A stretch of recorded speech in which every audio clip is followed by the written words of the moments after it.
Hi everyone, this is the second part of the two-part series which we are making on nationalism in Europe.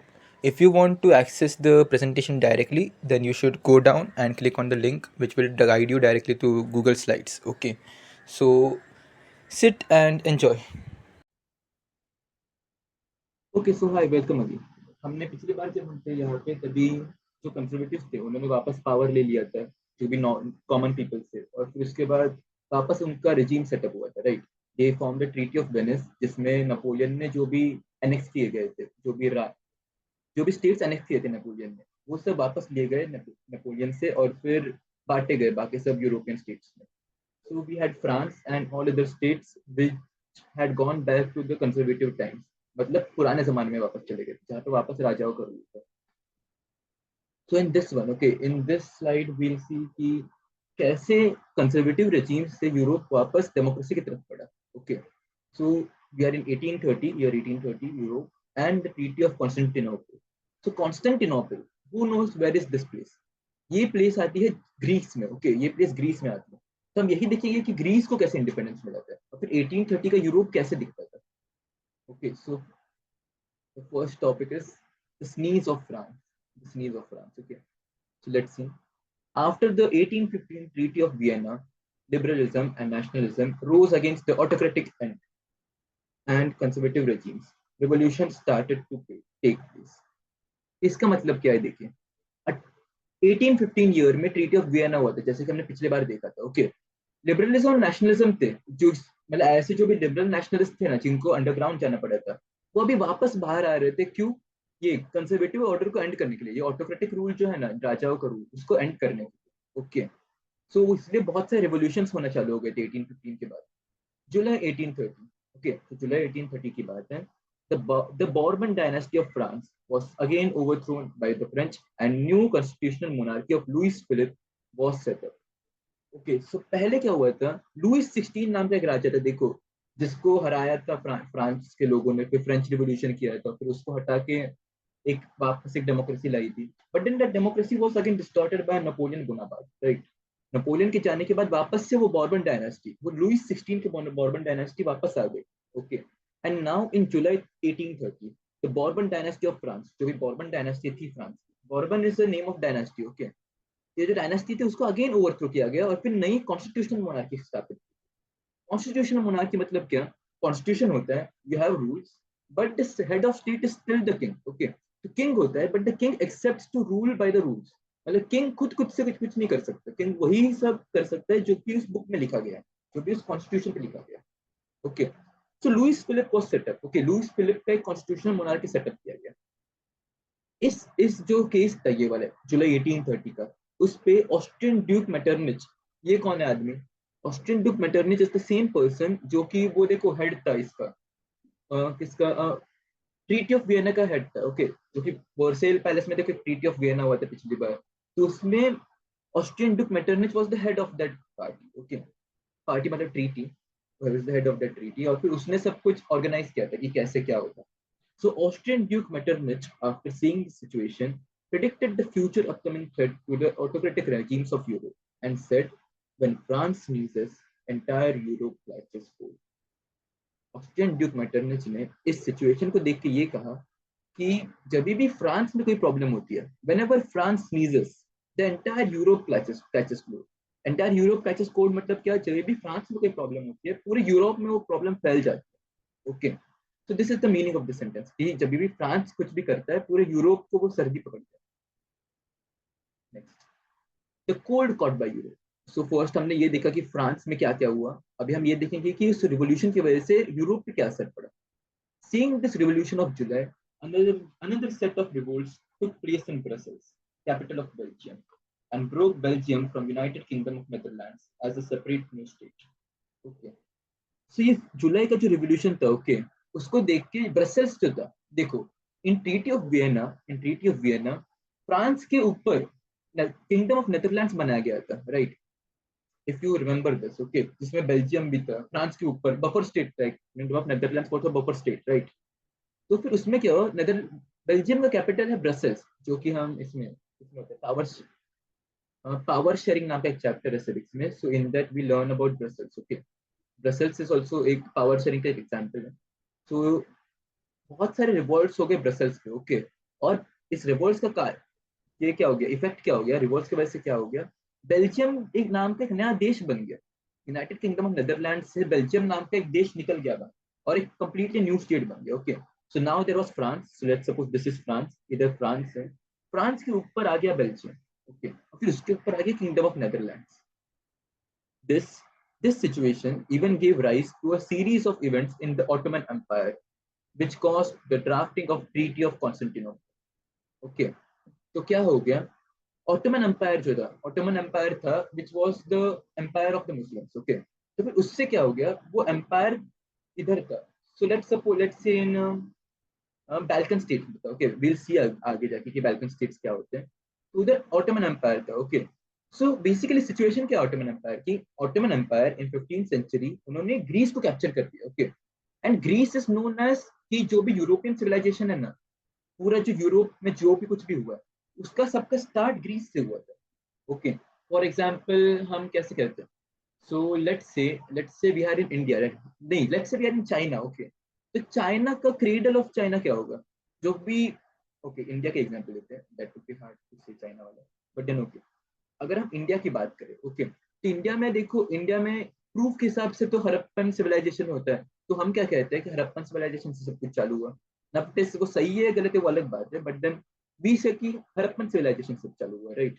तो similarly in Ottoman empire, okay, Ottoman empire ने Greece को capture करके रखा था. But Greece जो था वो बाकी सब जो स्टेट्स है ना, चाहे वो ये प्रूशिया हो, रशिया हो, फ्रांस हो, ये सब यूरोपियन कंट्रीज है ना, यूरोपियन स्टेट्स है ना, उन सबका, उनके कल्चर का और उनकी सिविलाइजेशन का बर्थ प्लेस ग्रीस को माना जाता है. Okay. Let's see this. Greece is the birth place of European civilization, hence also known as the cradle of Europe. Greece को क्रेडल ऑफ यूरोप कहा जाता है, या मतलब यूरोप यूरोप जब भी यंग था. ओके. तो ग्रीस उसका संभाल रहा था, ग्रीस ने यूरोप को जन्म दिया. Okay.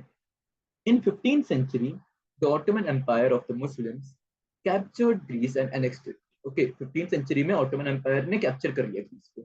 Exiled Greeks and West Europeans sympathized for the Greek cultural distortion.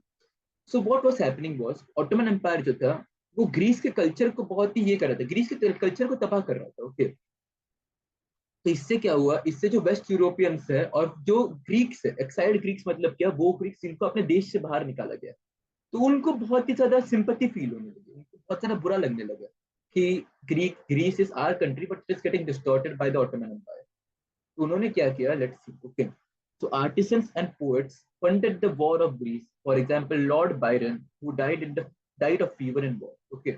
तो लॉर्ड बायरन जैसे आर्टिस्ट और पोएट्स ने क्या किया, वो लोग फंड करने लगे वॉर को. ओके. कि ग्रीस में कोई वॉर हो जाए और फिर ग्रीस अलग हो जाए. ओके. तो Lord Byron was an example of that such a person, जो कि जिसने फंड भी किया, and he went to war also in Greece. Okay. He went to free Greece. Okay. और फिर उनका डेथ फीवर से हो गया. Okay. Finally Greece became independent in 1832 by the Constantinople treaty. तो व्हाट वाज कॉन्स्टेंटिनोपल ट्रीटी, उस treaty में ये कहा गया कि Greece is independent now, Greece अभी कंप्लीटली इंडिपेंडेंट हो गया, ग्रीस एक नया स्टेट बन गया. ओके. इन 1832 ये ट्रीटी का एक प्लेस हुआ, the massacre of Chios, chaos, I call it chaos. Okay. So Delacroix, a French painter, showcased the massacre of 2 lakh Greeks at the Chios Island by the Turks. This shows the contribution of West European artisans for the freedom of Greece. तो ये क्या है, डेलाक्रोक्स एक French painter है. Okay. उसने चियोस island है, चियोस नाम का एक आइलैंड है, उस पे क्या हुआ था, जब भी ऑटोमन एम्पायर कैप्चर कर रहा था ना इसको, ग्रीस को, तभी 22 लाख ग्रीक्स को उन्होंने मार डाला था. ओके. ऑटोमन एम्पायर के सोल्जर्स ने 2 लाख ग्रीक्स को मार डाला था. ओके. तो ये मैसेकर ऑफ चियोस एक पेंटिंग का नाम है, इस पेंटिंग का नाम है, जो कि इसने की डेलाक्रोक्स ने बनाई है. किस लिए बनाई है, ताकि लोग जागृत हो पाए. ओके. लोगों को समझ पाए कि लोगों को सिंपैथी फील हो इन लोगों की, ये जो ग्रीक्स के सिंपैथी फील हो, इसलिए ऐसे पेंटर्स और आर्टिसंस ऐसे सब काम कर रहे थे. ओके. ये पेंटिंग्स बनाते हैं जिससे कि लोगों को पता चले कि क्या क्या गलत हो रहा है.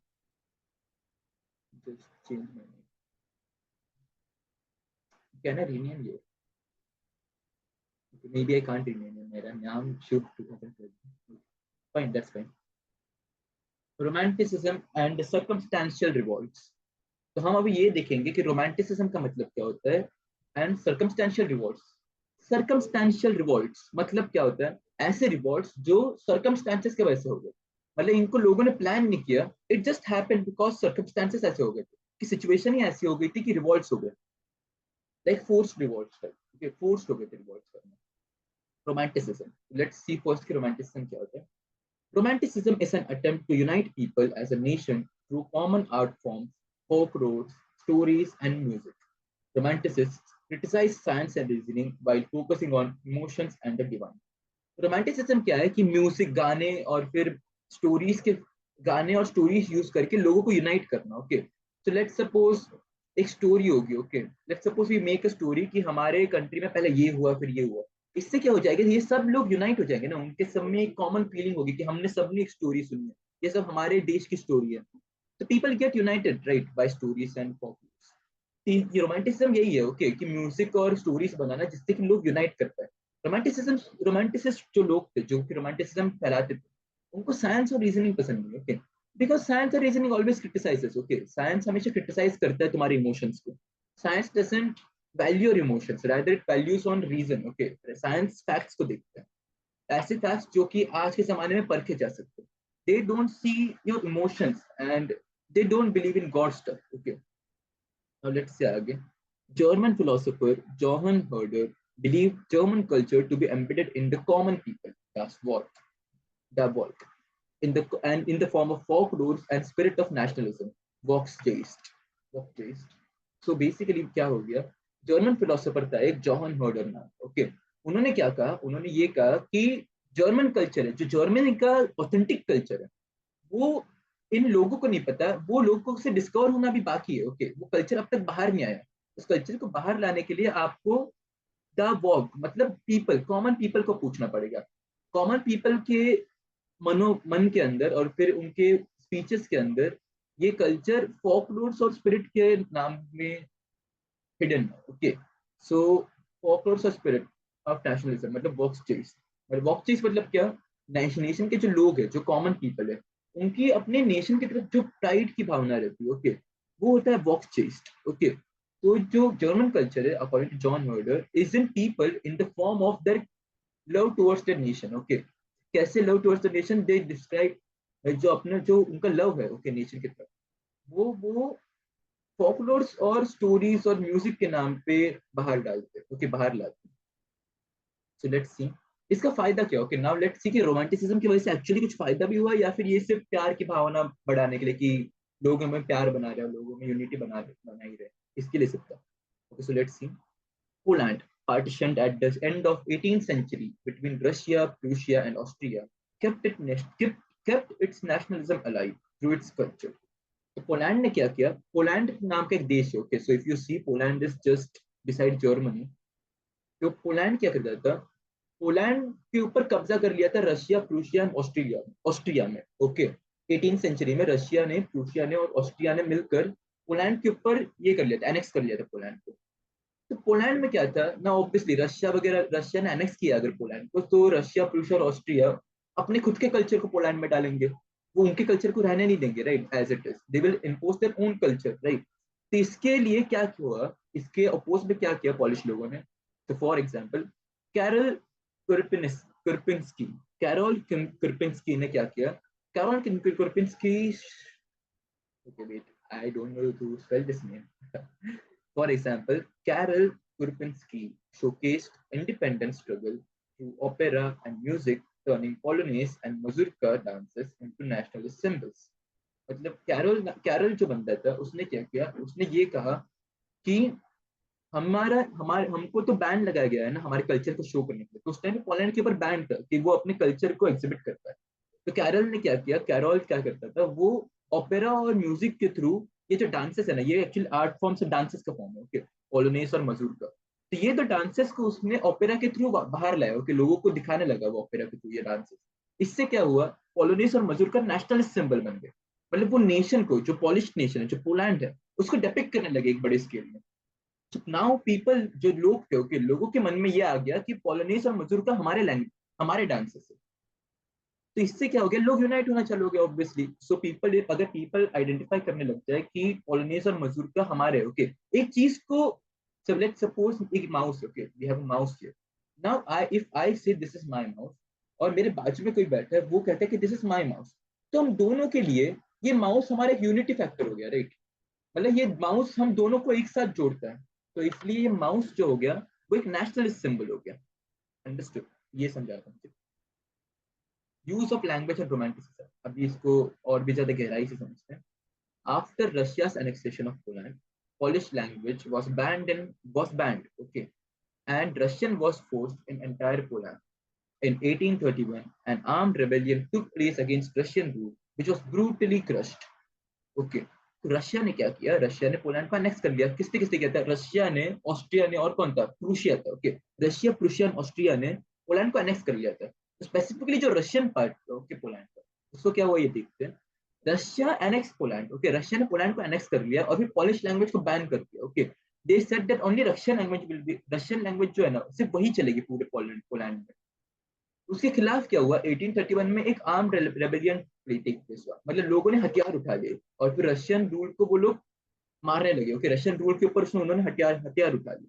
But what happened was that Russia ने इस रिवॉल्यूशन को बहुत ही आसानी से क्रश कर डाला। Okay, because see this, okay, Russia इतना बड़ा देश है, जो will see it in map also. Russia बहुत बड़ा देश है, okay, and Poland is just a small country. So let's see actually will go and see right now, अगर देखने जाए तो। Okay, let's see Google map.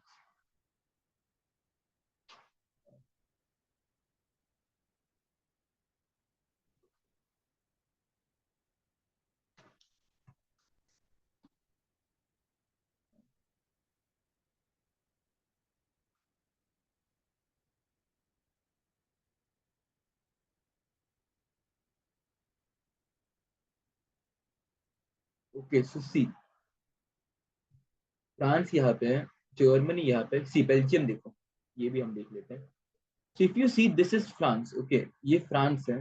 France के just ऊपर ये देखो, नेदरलैंड्स का एक बड़ा किंगडम था, उसको तोड़ दिया गया और फिर बेल्जियम बना है। देखो, बेल्जियम का कैपिटल ब्रसल्स है। Now if we go below, okay, Spain है जिसके बारे में हम बात करेंगे, स्पेन, पोर्टुगल के बारे में, इटली है यहाँ पे, will again come back to the map. उसके बाद क्या, हम देखे थे, हाँ, जर्मनी के जस्ट बाजू में पोलैंड, ओके, एंड इधर देखो क्या, this is Russia, this whole, ये इतनी बड़ी चीज है वो रशिया है, ओके, और ये है पोलैंड। नाउ रशियन आर्मी जो थी उस टाइम पे, रशियन आर्मी ने, रशिया ने, फिर उसके बाद क्या है, ऑस्ट्रिया, यहाँ पे Russia, Austria, and there was Prussia also. अभी प्रूशिया नाम का एग्जिस्ट, प्रूशिया अभी एग्जिस्ट नहीं करता, but at that time Russia, Prussia and Austria, Prussia actually यहाँ पे था। Okay, at this place there was Prussian empire, इस प्लेस में, ओके, जर्मन स्टेट थे यहाँ पे, और इसके नीचे प्रूशिया था। प्रूशिया, ऑस्ट्रिया, और इसमें ये पूरा रशिया था उस टाइम पे, Ukraine, Belarus, Lithuania, Latvia, Estonia, Finland, all this was Russia. Okay, Moldova, Romania, Serbia, Bulgaria, ये पूरा रशिया था। अब इस पूरे रशिया ने, रशिया तभी पोलैंड से जस्ट जुड़ा हुआ था, right? So Russia, Austria and Prussia, Prussia इधर था, इन तीनों ने मिलकर अटैक किया पोलैंड के ऊपर। Okay, let's C what happened.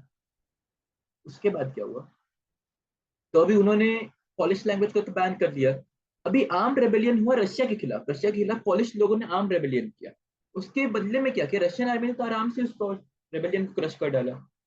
सो अभी पोलैंड को ये समझ में आ गया था, सो ओके, लिसन, पोलैंड को ये समझ में आ गया था कि आर्मी से तो कुछ होने नहीं वाला, अगर हम हथियार से इनके ऊपर अटैक करेंगे, if we use violent means, nothing is going to happen, right?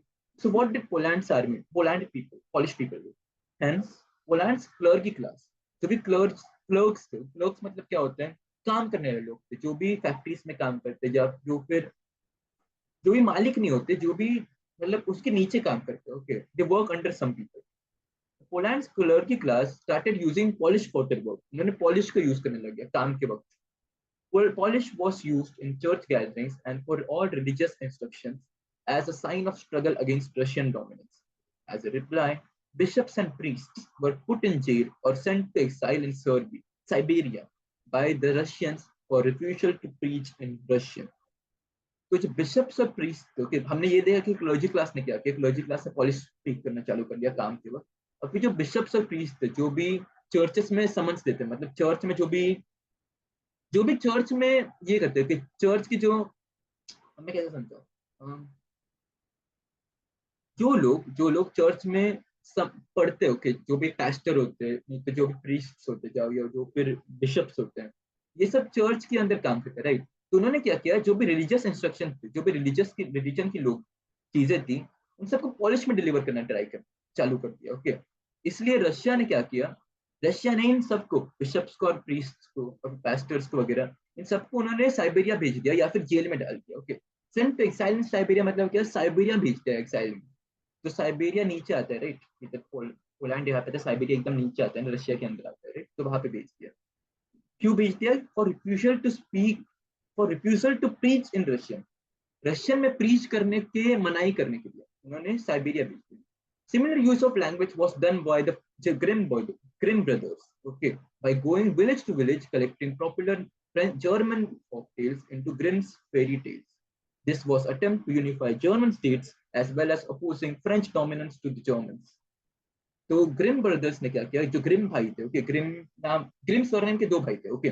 उन्होंने क्या किया, वो गांव गांव भटके और उन्होंने क्या किया, जो भी फोक टेल्स थे, ओके, जो गांव के फोक टेल्स थे, उनको एक common book Grimm's fairy tales में लाके रख दिया, ओके। इससे क्या हो गया, जो जर्मन स्टेट्स थे, जर्मन स्टेट्स उस टाइम पे जर्मनी नाम का कुछ देश नहीं था, सिर्फ जर्मन स्पीकिंग देश, छोटे छोटे स्टेट्स थे, ओके, जर्मन स्पीकिंग, जिनके अलग से खुद के अलग से राजा वगैरह थे उनके।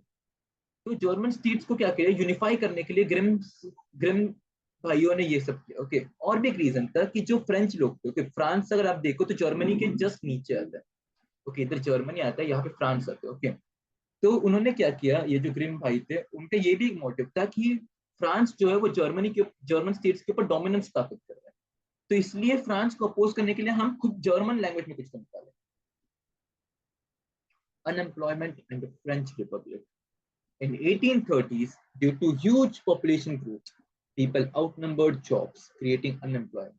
Rural population migrated to cities for jobs and settled into slums. तो 1830 में क्या हुआ, जो भी बहुत लोग थे ना, जो भी गांव के लोग या फिर शहर के लोग, शहर में क्या होने लगा, अनएम्प्लॉयमेंट होने लगी, ओके। अनएम्प्लॉयमेंट मतलब क्या, मतलब काम ही नहीं था ना लोगों के ऊपर, पॉपुलेशन बहुत बढ़ गई थी और फिर उतने ज्यादा जॉब्स थे ही नहीं। इसलिए रूरल पॉपुलेशन थी, जो कि गांव की पॉपुलेशन थी, वो शहरों में जाना चालू हो गई। इससे शहरों की पॉपुलेशन और ज्यादा बढ़ गई, इसलिए और काम कम होने लगे। Small producers faced losses due to cheap machine-made English goods due to the Industrial Revolution in England, especially in textile industries. अभी क्या हो चुका था, इंग्लैंड में इंडस्ट्रियल रिवोल्यूशन टेक प्लेस हो गया था। मतलब क्या, फैक्ट्रीज बनना चालू हो गए थे। फर्स्ट टाइम हमारे पास फैक्ट्रीज बनना चालू हो गए। इसलिए क्या हुआ, जो फैक्ट्री मेड गुड्स थे, जो फैक्ट्री मेड टेक्सटाइल्स थे या फिर जो क्लोथ्स मटेरियल थे, वो बहुत ही ज्यादा चीप होने लगे, राइट। ऑब्वियसली अगर आप मैनुअल लेबर नहीं डालोगे तो फिर चीजें चीप होने लगेंगी।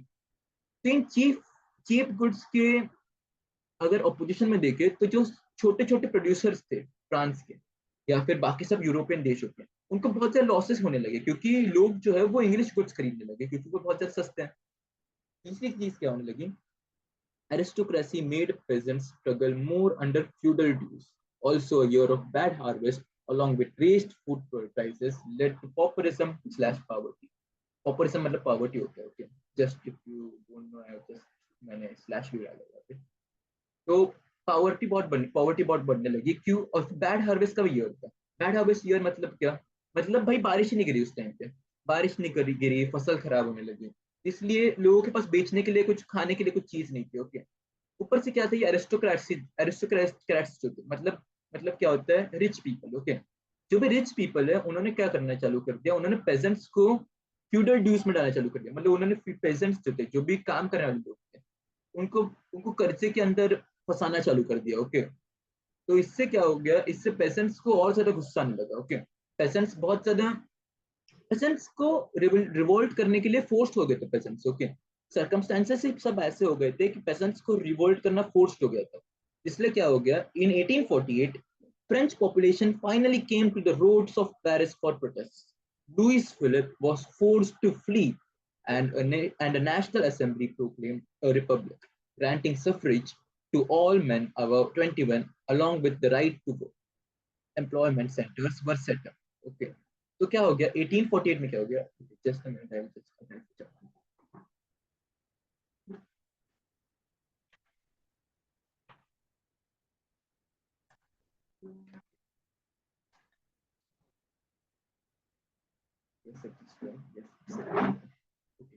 सो ये तो थे ओके 1848 में क्या होने लगा फ्रेंच पॉपुलेशन जो कि फ्रेंच के लोग थे वो सड़क पे उतर आए ओके पेरिस के सड़कों पे उतर आए प्रोटेस्ट करने के लिए Louis Philippe was forced to flee Louis Philippe जो मोनार्क था जो कॉन्स्टिट्यूशनल मोनार्की के अंदर वो आ गया था लुइस फिलिप वो वापस उसको भागना पड़ा बाहर से और national assembly proclaim Republic Republic मतलब क्या लोगों का राज मतलब इसमें कोई मोनार्क नहीं होगा नहीं तो कोई डिक्टेटर नहीं होगा only people ruling will be the people themselves okay लोग खुद कुछ लोग खुद एक रिप्रेजेंटेटिव को चुनेंगे और वो आदमी रूल करेगा तो सफरेज वाज ग्रांटेड ओके सब लोगों को वोटिंग करने का अधिकार मिल गया किन किन लोगों को ऑल मैन अबाउट 21 21 साल के ऊपर के सब मर्दों को ये मिल गया सफरेज का राइट्स मिल गया वोटिंग राइट्स मिल गया along with right to work employment centres were setup employment centres मतलब क्या एम्प्लॉयमेंट देने वाले सेंटर्स मतलब काम देने वाले सेंटर्स ओके जहाँ पे लोगों को काम मिलता है ऐसे सेंटर सेटअप होते हैं लोगों को काम ढूंढने में मदद करने के लिए peasant temporising on the streets of Paris year 1848 okay so ये देखिए यहाँ पे हम ये देख सकते हैं दिस इज लूव्र का ये है लूव्र है यहाँ पे right isn't it Louvre okay Louvre was not there obviously Louvre नाम का कोई म्यूजियम नहीं था उस टाइम पे it was a military bunker but नहीं ओके तो यहाँ पे हम क्या देख सकते हैं यहाँ पे बहुत सारे पेजेंट्स है जो कि इस फोर्ट्रेस की तरफ बढ़ रहे हैं राइट ये बास्टिल फोर्ट्रेस नहीं है भाई वे ओके और you will call it Bastille fortress इसलिए ये मिस दिखा है ओके क्या कि तुम लोग बास्टिल फोर्ट्रेस से सो बास्टिल फोर्ट्रेस से तुम इसको मिक्सअप ना कर दो इसलिए तो ये देखो यहाँ पे फ्रांस का फ्लैग है एंड देन यहाँ पे लोग जो है वो इसकी तरफ बढ़ रहे हैं प्रोटेस्ट करते हुए Silesian weavers. Okay. So 3 years before 1848, in 1845, weavers of Silesia led revolt against contractors who, after giving raw materials and contracts, drastically reduced weavers' payments. Okay, तो basically क्या था weavers थे okay मतलब कपड़े सीने वाले लोग थे उनको कॉन्ट्रैक्टर्स ने ऑर्डर दिया था पर उनको पैसे बहुत कम कर दिए ओके उनको पैसे देने का जितना मंजूरी किया था उतने पैसे वो नहीं दे रहे थे विल्हेम वुल्फ एक जर्नलिस्ट थे ओके उसने कॉन्ट्रैक्टर्स तो कॉन्ट्रैक्टर्स ने क्या किया ओके पहले ये कैसे आ गया तो क्या हुआ कॉन्ट्रैक्टर्स तो जो थे वो सड़क पे उतरे ओके वो लोग प्रोटेस्ट करने के लिए उतरे तो विलियम वुल्फ नाम का एक जर्नलिस्ट है उसने इन सब सिचुएशन के बारे में क्या कुछ तो लिखा ओके उसने क्या लिखा ही नोट्स उसने क्या नोट किया जून एट 4 PM जून के महीने में 4 बजे एक बहुत ज्यादा व्यूवर्स जो थे वो कॉन्ट्रैक्टर्स के हाउसेस पे उतर आए ओके और उन्होंने क्या किया पेमेंट्स का डिमांड करना चालू कर दिया ये सब सुनते ही जो वीवर्स थे ओके मतलब ओके जो कॉन्ट्रैक्टर्स थे उन्होंने क्या करना चालू कर दिया कॉन्ट्रैक्टर्स ने इनको धमकियां देना चालू कर दी okay upon hearing scornful threats देना चालू करते कॉन्ट्रैक्टर्स थे इसके बदले में क्या किया वीवर्स को बहुत गुस्सा आ गया वो लोग कॉन्ट्रैक्टर्स के घर के अंदर घुस गए ओके और फिर जो भी एक्सपेंसिव प्रॉपर्टी थी इंपोर्टेड चीजें थी जैसे कि फर्नीचर था फिर बहुत सारी चीजें थी मटेरियल्स थे बहुत ज्यादा उन सबको डिस्ट्रॉय करना चालू कर दिया कॉन्ट्रैक्टर सब भाग गए ओके सब कॉन्ट्रैक्टर्स भाग गए बट 24 घंटे बाद वो आर्मी के लोगों के साथ निकल आए और फिर 11 वीवर्स ओके 11 वीवर्स को आर्मी ने मार डाला this is sad thing okay right but then contractors ने क्या बोला आर्मी को कि भाई ये लोग घर तोड़ रहे तो तुम लोग आ जाओ और इन सबको इन इस मैटर को शांत करो ओके तो आर्मी ने शांत किया और फिर उसी दौरान 11 वीवर्स जो थे वो मारे गए liberal revolts and the Frankfurt assembly liberal revolts मतलब क्या जो भी लिबरल लोग थे ओके लिबरल नेशनलिस्ट थे वो अभी अंडरग्राउंड थे राइट तो वो लोग भी अभी निकला है बाहर रिवोल्ट्स के लिए और केस क्यों निकला है क्योंकि इन्होंने ऑलरेडी ये देख चुके थे ना कि ऐसी सब चीजें हो रही है ऑलरेडी यूरोप में तो इसी मौके का फायदा उठाते हुए लिबरल नेशनलिस्ट भी बाहर निकल है और फिर Frankfurt assembly will see okay Frankfurt basically Germany में आता है तो will see what happened there liberal revolutions.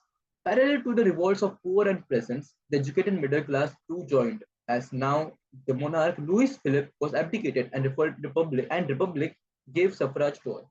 अभी क्योंकि सबको वोटिंग राइट्स मिल गए थे और मोनार्की एबॉलिश हो चुकी थी एक और बार जो भी एजुकेटेड मिडिल क्लास थे जो पहले डरते थे इन कंजर्वेटिव से और जो अंडरग्राउंड हो गए थे वो अभी वापस बाहर आने लगे रिवोल्यूशंस के लिए in Germany, Italy, Poland, and the Austro-Hungarian Empire.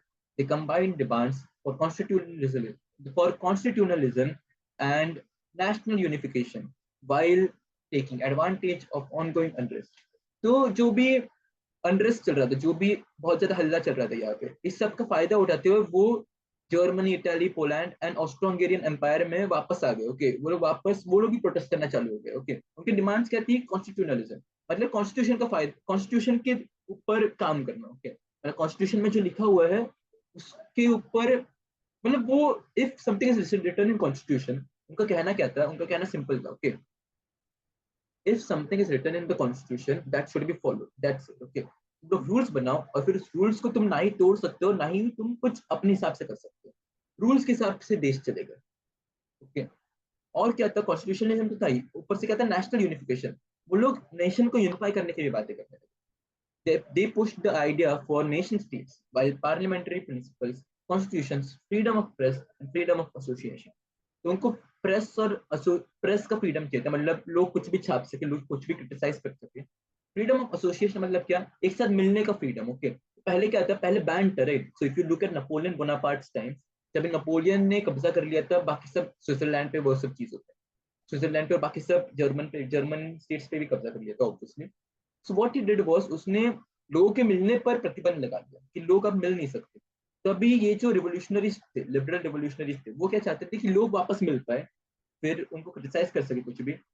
Constitution मतलब क्या? कॉन्स्टिट्यूशन स्थापित होता है, मतलब खुद से राजा कुछ ऑर्डर ना दे, एक प्रॉपर कॉन्स्टिट्यूशन है। और पार्लियामेंट्री प्रिंसिपल्स, लाइक जैसे कि पार्लियामेंट काम करता है, लोग इलेक्ट हो जाए, फिर लोग इलेक्ट करके खुद सबके ओपिनियंस बोल पाए, सब लोगों के अपने अपने इसको, अपने लोगों को रिप्रेजेंट करता है पार्लियामेंट में जाके। तो ये सब चाहते थे। ओके, और एक नेशन स्टेट चाहते थे। Convention of the Frankfurt assembly,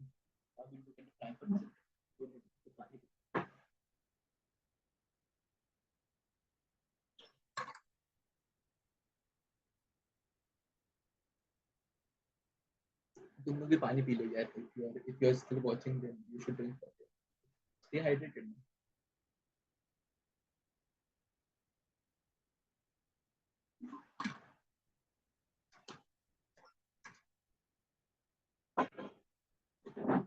So yes, I'll start again. Convention of the Frankfurt Assembly. Okay. In German regions, middle class professionals, businessmen, and artisans gathered in the Frankfurt, rather than Frankfurt। Okay, वो Frankfurt में मिल गई ये सब middle class professionals और फिर businessman और artist लोग।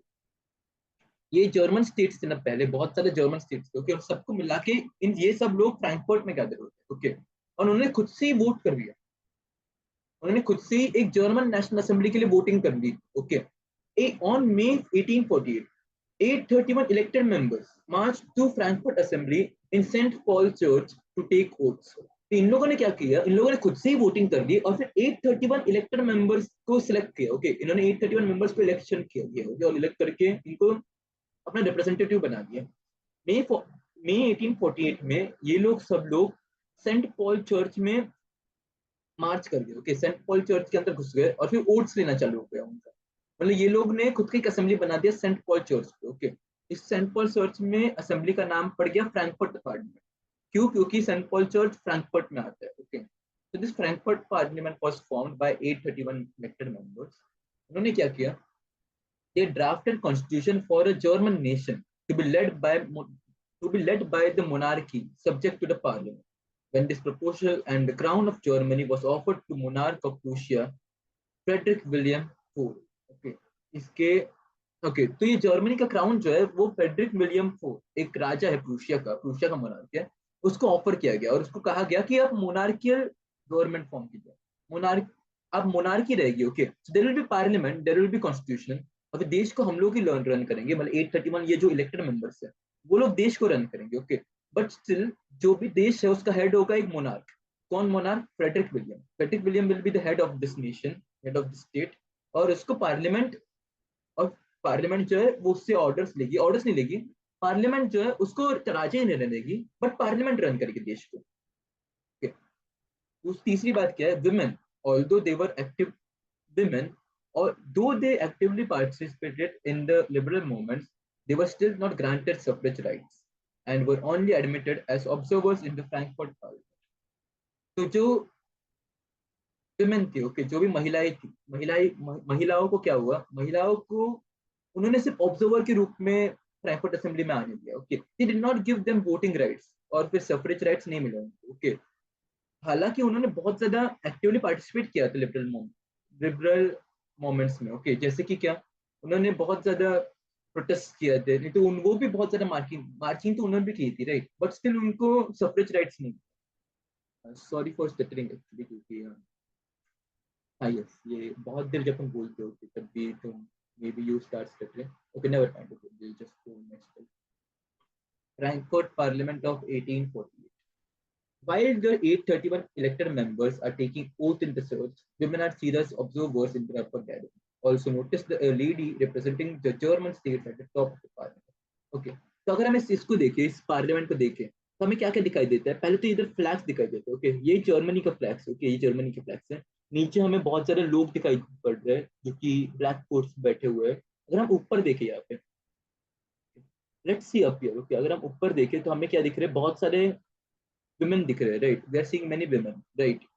तो ये क्या है? ये लोग सब लोग सिर्फ ऑब्जर्व कर रहे हैं ऊपर वाले गैलरी से, भाई नीचे के गैलरी में, नीचे के हॉल में ये सब लोग पार्लियामेंट फॉर्म कर रहे हैं। Women are just observing from above. ऊपर हमें क्या दिख रहा है? ऊपर हमें एक पोस्टर दिख रहा है, एक कॉटन पोस्टर दिख रहा है, जिसपे क्या है? जिसपे कोई तो एक वुमेन बनी हुई है। ओके, जिसमें कोई तो एक महिला बनी हुई है। तो विल सी आगे जाके कि कौन है वो। ओके, देखो अभी देख लेते हैं। ये जर्मनी है। ओके, जर्मनी की female allegory. So what is a female allegory? But basically एक फीमेल होती है। Okay, a female which represents the entire nation. Okay, ये फीमेल एलिगरी है जो कि जर्मनी को रिप्रेजेंट करती है। इसका नाम है जर्मेनिया। हम आगे जाके देखेंगे about see more things about aftermath of the assembly. तो इथे देखो, तो देखो ओके, इन 830 लोगों ने, 831 लोगों ने, okay we won't forget that 1%, 831 लोगों ने असेंबली तो कर दी, बट उससे बहुत ज्यादा कॉन्सिक्वेंसेस हो गए। ओके, पहला क्या हुआ? फ्रेडरिक विलियम फोर्थ था, उसने डिक्लाइन कर दिया प्रपोजल को। उसने बोला कि भाई मैं मोनार्क हूँ, तो मैं तुम्हारे अंडर क्यों मोनार्की ले लूं, मैं तो ऑलरेडी मोनार्क हूँ, राइट। उसने डिक्लाइन कर दिया proposal and joined other German monarchs to oppose the elected parliament. बाकी सब जर्मन मोनार्क्स थे, उन्होंने भी अपोज कर दिया। Okay, with powerful military and opposing aristocrats, army ultimately disbanded the assembly. Large landowners called Junkers of Prussia strongly supported the military in crushing the revolution. तो देखो, Frederick ने कहा कि भाई मैं क्यों सपोर्ट करूं तुम लोगों को। ओके, भाई बाकी सब मोनार्क्स को मिलके फ्रेडरिक विलियम फोर ने बहुत पूरी आर्मी लेके गया। ओके, वो पावरफुल मिलिट्री और फिर अपोजिंग एरिस्टोक्रेट्स, रिच लोग थे वो भी तो अपोज कर रहे थे इस सब, क्योंकि जैसे ही देखो, if common people come to power, rich people will no longer be rich. Okay, understand this. Okay, अगर जो नॉर्मल लोग हैं वो पावर में आ गए, तो ये जो रिच लोग हैं वो रिच नहीं हो पाएंगे कभी। इसलिए क्या हुआ ये सब? तो इसलिए ये एरिस्टोक्रेट्स भी इस असेंबली को अपोज कर रहे थे। ओके, तो मिलिट्री एंड एरिस्टोक्रेट्स की मदद से आर्मी ने अल्टीमेटली इस पार्लियामेंट को, ये जो भी असेंबली होती है 821 लोगों को, उसको क्रश कर डाला पूरा। फिर रिवोल्यूशन पूरा खत्म हो चुका। ओके, खत्म हो गया पूरा 1830 का रिवोल्यूशन। फिर क्या हुआ? Large, okay no it was not 1830 वाली, 1848 का revolution, sorry. Large land owners called Junkers, Junkers मतलब large land owners. Okay, land owners मतलब, लैंड ओनर्स मतलब जमीन वाले। ओके, जमींदार, बहुत बड़े बड़े जमींदार, वो प्रूशिया से बहुत बड़े बड़े जमींदार थे ना, वो सब भी इस पार्लियामेंट के अगेंस्ट थे। ओके, तो उन्होंने क्या किया? इन सबके मदद से पार्लियामेंट को फाइनली क्रश किया गया। The revolution was suppressed, however monarchs started to grant concessions to the liberal nationalist ideology and revolutionaries due to the fear of constant revolution. तो ये रिवोल्यूशन तो सप्रेस हो गया, पर जो मोनार्क्स थे, वो मोनार्की थी और जो भी बहुत सारे राजा थे, वो सब डरने लगे ओके इन सब रिवोल्यूशन से। इसलिए क्या किया उन्होंने? कंसेशन देना चालू कर दिया कि भाई तुम राइट टू वर्क रख लो, नहीं तो तुम लोग भाई, तुमको हम फ्री में थोड़ा टैक्स तुम्हारा माफ करते, नहीं तो तुम्हें बेनिफिट्स देते थोड़े से। तो ये सब देना चालू कर दिया, हो गया। Okay, Central and Eastern European monarchies began to introduce changes like abolishing serfdom and bonded labor in Habsburg dominions and Russia. तो ईस्टर्न यूरोप और सेंट्रल और ईस्टर्न यूरोप की मोनार्कीज जो थे, और जो रशिया थी, ओके, रशिया एंड हैब्सबर्ग के लोग थे। ओके, उन्होंने क्या, हैब्सबर्ग बेसिकली कहाँ पे आता है? हैब्सबर्ग इधर आता है, जर्मन स्टेट, एक जर्मन स्टेट है। Okay, Habsburg is a German state. तो क्या हो गया? ये जो मोनार्क्स नहीं, ओके मोनार्क्स बराबर, मोनार्क्स ने सर्फडम को अबॉलिश कर दिया, सर्फडम एंड बॉन्डेड लेबर को। जो बंधुआ मजदूरी होती है ना, ओके आप लोग नहीं समझे बंधुआ मजदूरी मतलब क्या, जो भी ये जो भी स्लेवरी है या फिर जो भी लोगों को फोर्स किया जाता था कि तुम लोग को मजदूरी करनी ही पड़ेगी, तुम लोग को लेबर करना ही पड़ेगा, इस सबको अबॉलिश कर दिया गया। ओके, ये मालिक नौकर जो हुआ करते थे इन सबको चीजों को भी अबॉलिश कर दिया। ओके, स्लेव चीजें वगैरह। और फिर क्या किया गया, ये मतलब कंसेशंस थे। ओके, कंसेशंस लाइक दिस दिए गए ओके लोगों को। हैब्सबर्ग के रूलर्स ने क्या किया, Habsburg rulers granted more autonomy to Hungarians in 1867। Hungarians जो थे वो हैब्सबर्ग के जो हैब्सबर्ग का एम्पायर था उसमें हंगेरियंस का कोई वैल्यू नहीं था। ओके, हम हंगेरियंस को तभी उतना अच्छे से ट्रीट किया नहीं जाता था। तो हैब्सबर्ग रूलर्स ने क्या किया, हंगेरियंस को और ज्यादा रिकॉग्निशन देना चाहा। ओके, वो लोग रिकॉग्निशन बहुत ज्यादा ऑटोनॉमी दी गई। ओके, ऑटोनॉमी मतलब क्या, रिकॉग्निशन बेसिकली। ओके, तो हंगेरियंस की डिमांड्स भी सुनी गई थोड़ी सी 1867। Formation of nation states Germany and Italy. Okay, so we are end पे आ ही गए शायद। कितने मिनट हो गया था, आधे घंटे का तो हो ही गया था। I can't see time here. So अभी हम क्या देखेंगे, formation of German states of Italy and Germany. Okay, nation states of Italy and Germany, why will I form German states. German unification.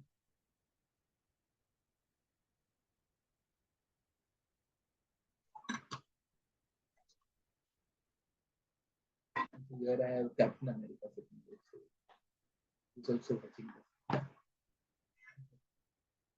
German unification. Okay, तो Germany का situation देखते हैं। पहले पहले क्या था, जर्मनी नाम का कोई देश नहीं था। ओके, तो क्या था, सिर्फ बहुत सारे स्टेट्स थे छोटे छोटे। So I think will see it here. Okay, तो इफ वी सी जर्मनी है। ओके, इतना सब है पूरा। ओके, तो ये देखो, एक एक ये प्रोविंस हो गया, एक ये प्रोविंस हो गया, एक हैनोवर हो गया, ब्रंसविक हो गया, फिर ये हो गया, फिर बहुत सारे ऐसे देश थे। ओके, रिनलैंड हो गया, रिनलैंड भी हो गया, रिनलैंड इसे जर्मन प्रोविंस। वेस्टफालिया हो गया, Brandenburg, Pomerania, West Prussia, East Prussia, ये तो तभी प्रूशिया के अंडर था, but then we will see कि आगे जाके ये भी कुछ होता है। So let's see. हाँ, यस, बेसिकली प्रूशिया भी सेम ही है, राइट। ईस्ट प्रूशिया, सिलेशिया, जो सिलेशियन वीवर्स थे वो यहाँ से आए थे। दिमाश दीवर इधर सब कुछ किया था। नीचे ऑस्ट्रिया आता है। So you see, okay, rather than democracy and liberalism, nationalism after 1848 was more as a weapon used by conservatives to establishing political dominion in Europe. Okay, तो पहले क्या हुआ करता था, नेशनलिज्म का यूज डेमोक्रेसी फैलाने के लिए हुआ करता था, कि डेमोक्रेसी और लिबरलिज्म फैलाने के लिए हुआ करता था। बट 1848 के बाद से 1848 के बाद से ये जो नेशनलिज्म था, जो भी लोगों के अंदर प्राइड की नेशन के लिए, उसका यूज किया गया वेपन के फॉर्म में। ओके, किसने, कंजर्वेटिव्स ने क्या किया, कंजर्वेटिव्स ने इसी नेशनलिज्म को हथियार बना लिया पूरे यूरोप को कब्जा करने के लिए। ओके, उन्होंने इसी नेशनलिज्म को जो डेमोक्रेसी फैलाने के लिए काम यूज किया गया था, इसको इन लोगों ने एक्सपेंशन के लिए यूज किया गया, मतलब एनेक्सेशन के लिए, मतलब यूरोप उनकी बाउंड्रीज बनाने के लिए in Europe. Okay, so what happened was, Prussia under its chief minister Otto von Bismarck. Okay, this is a very, ये बहुत ही बड़ा नाम है, तुम लोग इसको याद रखना पड़ेगा। सो प्रूशिया का चीफ मिनिस्टर था ऑटो वॉन बिस्मार्क। उसने क्या किया, उसे 3 वॉर्स किए, 7 सालों में उसने 3 वॉर्स किए और पूरे जर्मनी को एक साथ ला दिया। किससे किससे वॉर किए, फ्रांस, ऑस्ट्रिया एंड डेनमार्क से, which finally concluded in Prussian victory. जैसे फ्रांस से, ऑस्ट्रिया से और डेनमार्क से पूरे जर्मनी के जो टेरिटरीज थे, जहाँ पे भी लोग जर्मन बोलते थे, उन सबको एनेक्स कर लिया और फिर एक कंट्री के अंदर ला दिया, प्रूशिया के अंदर ला दिया। Okay, if we see here. Okay, ये देखो, फर्स्ट ग्रीनलैंड जो था वो फ्रांस के अंदर था। ओके, जर्मन स्पीकिंग है Greenland, but was under French dominion. उसको वापस लाया गया, प्रूशिया ने उसको वापस ला दिया। ओके, फिर क्या, ये वेस्टफालिया वगैरह वो सब हो गया। ये तो फिर डेनमार्क के साथ, डेनमार्क ऊपर आता है बाय द वे, तो फिर ये सब ऊपर की चीज है। फिर रशिया से तो उन्होंने नहीं किया बहुत, बट सिलेशिया वगैरह ये सब ऑस्ट्रिया के अंदर था, तो इस ऑस्ट्रियन स्टेट्स को भी वापस लिया गया। देखो, और ये प्रूशिया की जीत हो गई, प्रूशिया की जीत हो गई। On 18 January 1871, Prussian ministers, including Otto von Bismarck, gathered in the unheated Hall of Mirrors in the Palace of Versailles. Palace of Versailles कहाँ आता है, Versailles is a state in France. Okay, France के अंदर Versailles आता है। Versailles से एक royal ये है, क्या होता है, रॉयल पैलेस है। Okay, Versailles is a royal palace, उसके अंदर हॉल ऑफ मिरर्स है। हॉल ऑफ मिरर्स क्या है, मतलब राजा वगैरह उधर मीटिंग किया करते थे। तो हॉल ऑफ मिरर्स में ऑटोमन बिस्मार्क और प्रूशियन मेंबर्स गैदर हो गए। ओके, उन्होंने क्या किया, to why did they gather? To proclaim the new German Empire headed by Kaiser William I of Prussia.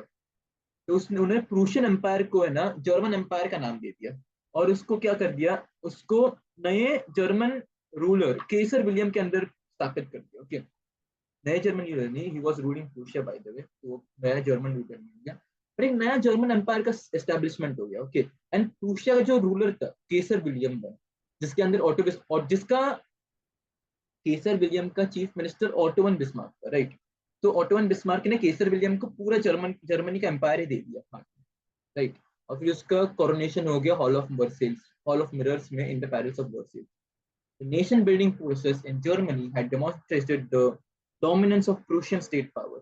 The new state placed strong emphasis on modernizing currency, banking, legal, and judicial systems in Germany. Prussian measures and practices became a symbol and model for the rest of Germany. तो इन्होंने ये ला दिया, ये सब reforms ला दिए। Currency मतलब notes बदल दिए उन्होंने, करेंसी को बहुत ज्यादा आसान बना दिया।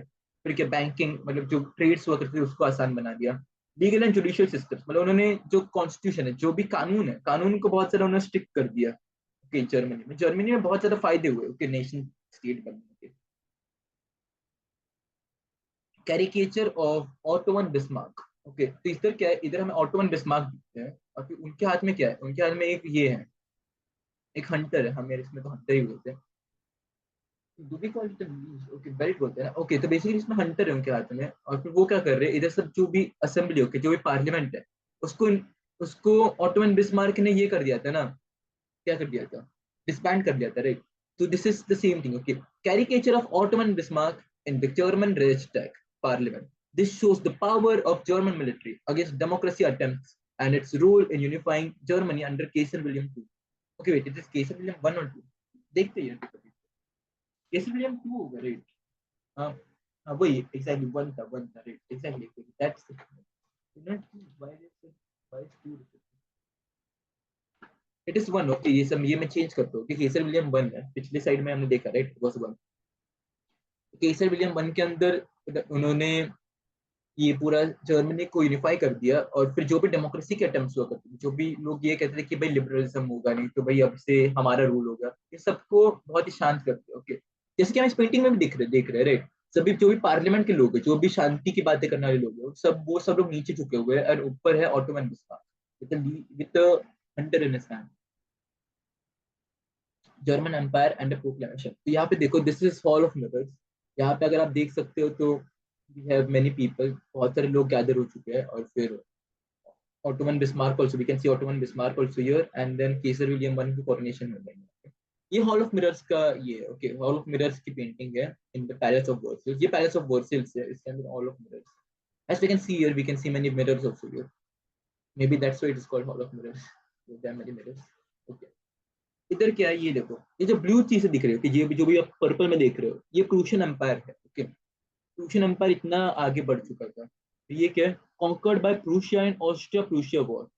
ओके, नीचे क्या, Austrian territories excluded from Germany constitution. Okay, so basically क्या है, ये जो स्टेट्स है ओके, ऑस्ट्रियन एम्पायर और रशियन एम्पायर और फिर यहाँ पे फ्रांस है और ये डेनमार्क है mostly, it would be Denmark और ये विल सी डेनमार्क के नहीं। ये सब जो स्टेट्स है राइट, ये सब स्टेट्स पूरा प्रूशियन एम्पायर बन चुका था। ओके, ये ओरिजिनली प्रूशिया था और फिर ये ऑटोमन बिस्मार्क ने कैप्चर कर लिया okay, बहुत सारा वॉर्स के बाद ये पूरा नया जर्मन एम्पायर बन चुका था। Let's see in the map, let's see in the map, you always should like see the map. अब देखो, ये देखो, if we see Germany right now also, ये देखो डेनमार्क के ऊपर, इधर पूरा डेनमार्क से उसने ये सब छीन लिया उन्होंने, ऑस्ट्रिया से इतना पूरा टेरिटरी छीन लिया ये वाला। एंड देन और किससे वॉर हुआ था, फ्रांस से वॉर हुआ था राइट, तो ये सब भी फ्रांस से छीन लिया। ओके, इधर रिनलैंड बेसिकली यहाँ पे आता है, Rhineland is here right, Strasbourg is, Strasbourg कितना है, where is Rhineland, let's see this is रिनलैंड।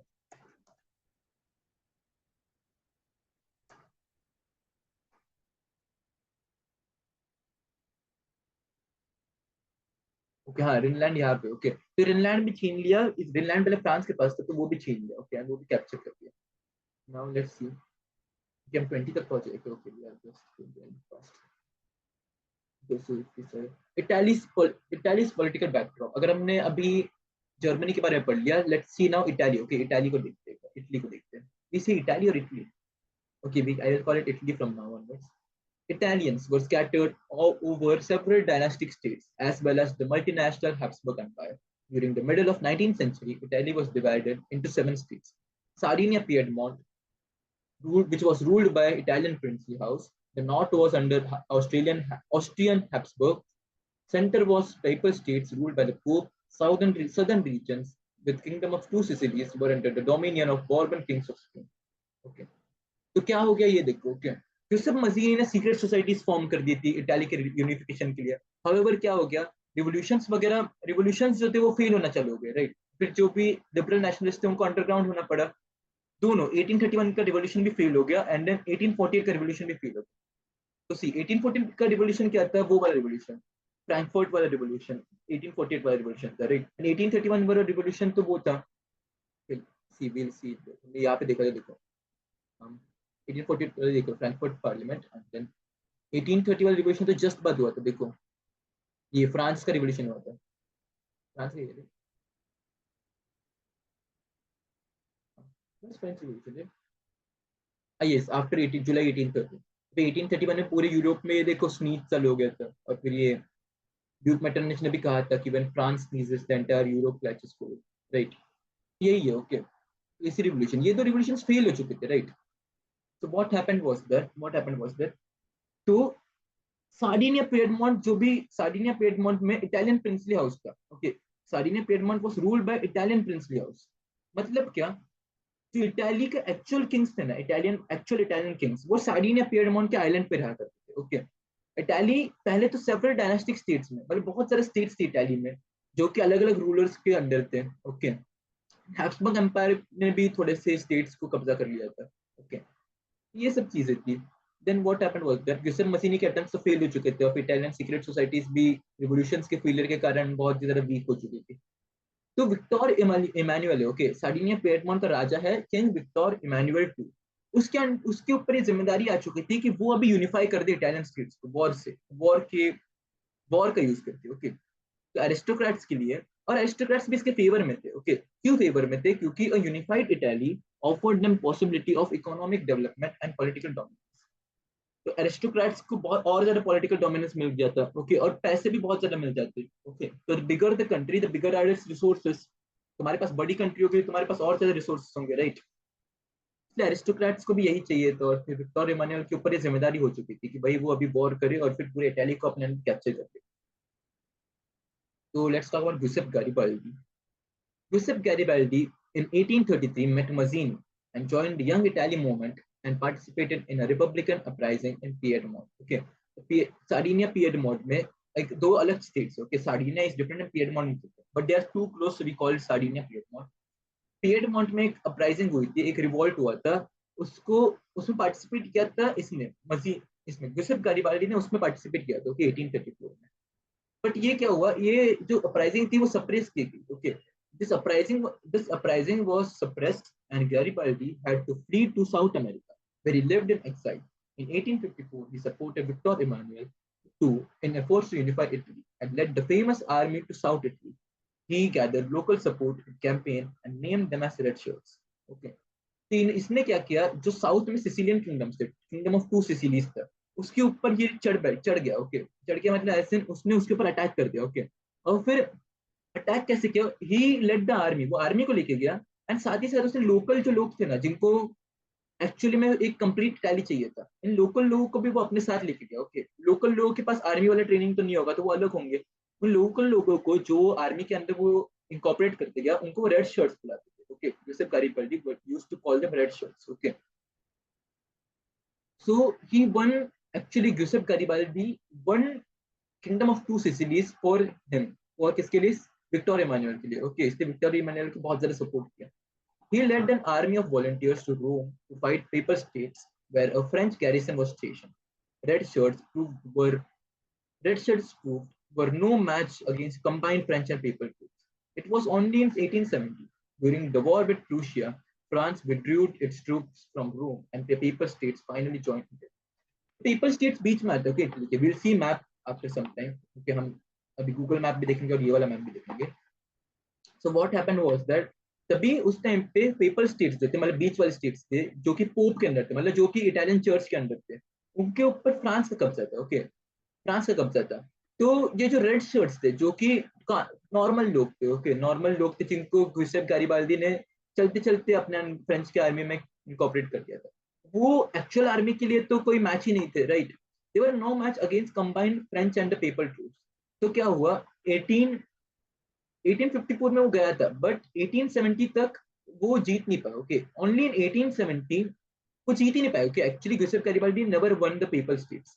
उसने क्या हुआ फिर 1870 में क्या हुआ, फ्रांस के साथ वॉर हो गया, प्रूशिया का।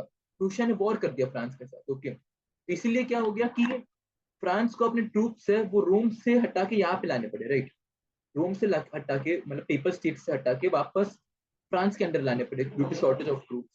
और फिर पेपर स्टेट्स ने उसके बाद फ्रांस फ्रेंच के ट्रूप्स एक बार हट गए वहां से, पेपर स्टेट्स ने इटाली को ज्वाइन कर दिया। They just go back and see once. 1871, right? Exactly, I thought so. तो जो 1870 में वॉर हुआ था देखो प्रूशिया के साथ, वो एक्चुअली ऑटोमन बिस्मार्क ने वॉर किया था। So see, okay, Otto von Bismarck from Germany attacks France in 1870 के ईयर्स में। 3 वॉर्स किए ना उन्होंने 7 साल के लिए, या फिर 11 साल के, 7 साल के लिए। 3 wars over 7 years, I am sure I will not see again.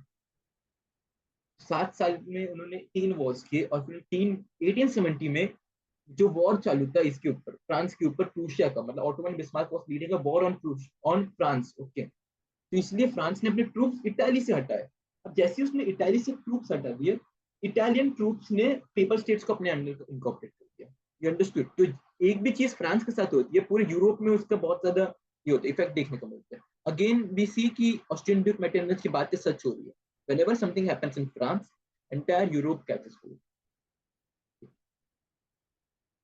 Italy before unification. All the states had to be unified. All the states had to be unified for an Italian state to exist. This meant war of Sardinia Piedmont with all other empires. All this would then unify under one Italian empire. तो अगर हम यहाँ पे देखें तो okay, we won't be able to see this. Okay, Savoy Sardinia. Okay, पहले तो हम यहाँ पे देखते हैं. Okay, this is very interesting thing.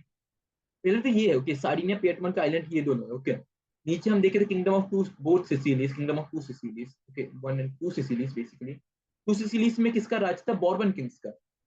जो भी इसके लुइस लुइस 16 जो था ना, जिस डायनेस्टी से, जिसको फ्रांस के लोगों ने एग्जीक्यूट कर दिया था फ्रेंच रिवॉल्यूशन में बहुत पहले। और एक बास्टियल का प्रेजेंट स्टॉर्मिंग हुआ था, फिर लुइस 16 को एग्जीक्यूट किया गया था।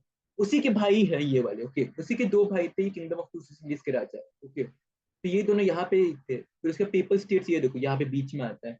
ऊपर हैब्सबर्ग एम्पायर के रूलर्स थे, हैब्सबर्ग एम्पायर का रूल था ऊपर। अगर हम इधर देखें, Savoy Sardinia. Savoy Sardinia treaty of Vienna जब हुआ था, जब ट्रीटी ऑफ वियना हुआ था तभी देखो छोटा सा पार्ट था वो, इसको भी दिया गया था, इटालियन स्टेट को भी दिया गया था। तो वही सवॉय सार्डिनिया, मतलब सार्डिनिया पिएडमोंट को मिला हुआ part. Okay, treaty of Vienna में। तो ये दोनों पार्ट्स में नीचे दिए गए थे। ये पूरा इटली। ओके, अभी ये देखो, let's see in map also, map में आपको साड़ियाँ देखना। जैसे वी गो हियर, फ्रांस के जस्ट इधर नीचे इटली आता है। इफ वी सी हियर, रोम यहाँ पे आता है, पेपर स्टेट्स के अंदर इधर रोम आता है। तो रोम के ऊपर फ्रेंच गार्डियन, जो फ्रेंच गैरिसन था वो एस्टैब्लिश था। फ्रेंच गैरिसन मतलब क्या? फ्रांस के ट्रूप्स एस्टैब्लिश थे। Okay, if we see here,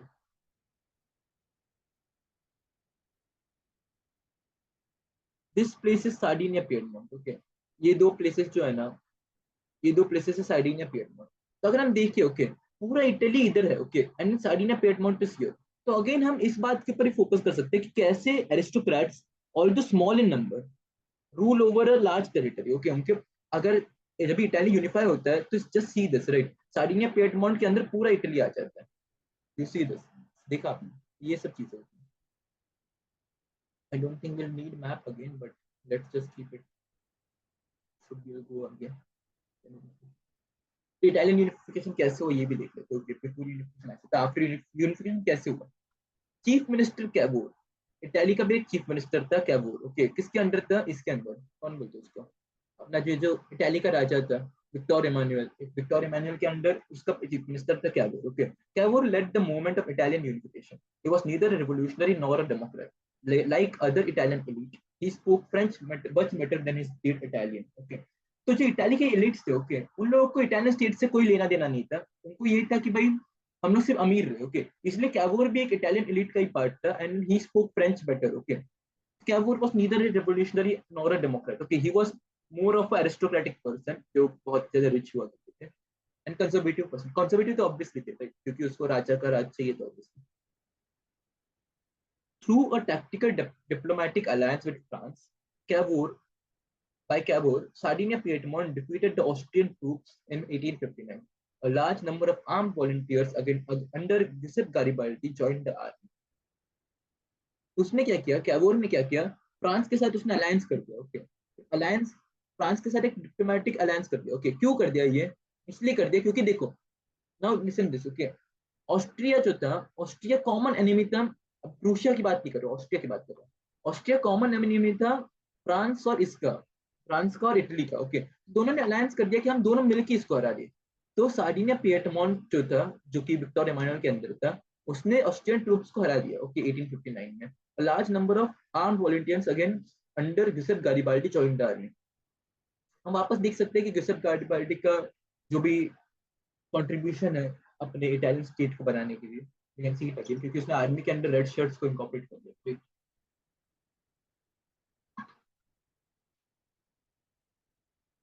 In 1860, they marched into South Italy and the kingdom of two Sicilies, and won support of local peasants in order to drive out Spanish rulers. Okay, ये जो भी दूसरे Spain के rulers थे, okay, okay, we had Bourbon rulers, but ये Spanish rulers थे, जो कि स्पेन के रूलर्स, ओके। स्पेनिश रूलर्स ही थे, but they were Bourbon kings, okay. They were Bourbon kings, but they were originally from Spain. अगर हम देखें ना मैप पे, अगर हम देखें तो फ्रांस के नीचे आता है ना, इट मेक सेंस। तो 1860 में क्या किया, उन उन इटालियन आर्मी ने South Italy and kingdom of two Sicilies पे अटैक कर दिया, एंड लोकल जो पीसेंट पेसेंट्स थे, okay, if you can see Giuseppe Garibaldi भी देखो, लोकल लोकल लोगों को साथ में लेके आर्मी बना रहा था। तो वही लोकल पेसेंट्स के सपोर्ट से उन लोगों ने इन सबको हरा दिया, और फिर साउथर्न इटली भी ये इसके अंदर सार्डिनिया पिएडमोंट के अंदर आता है, ओके। In 1861 में Victor Emmanuel II was proclaimed as the king of United Italy. However, much of Italian illiterate population did not know about liberal nationalist ideology.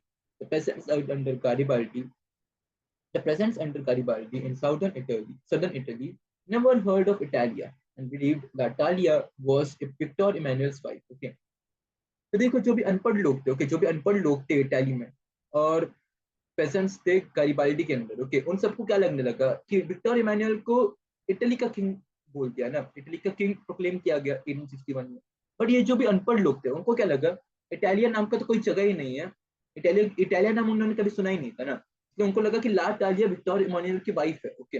उनको ये पता था, उनको पता ही नहीं था कि भाई नेशन क्या होता है, फिर लिबरल नेशनलिज्म वगैरह क्या होता है। उनको लगा कि भाई विक्टर इमानुएल की वाइफ है ला टालिया, तो हम उसके लिए चीयर अप कर रहे हैं, कि उसकी बीवी के लिए चीयर अप कर रहे हैं हम।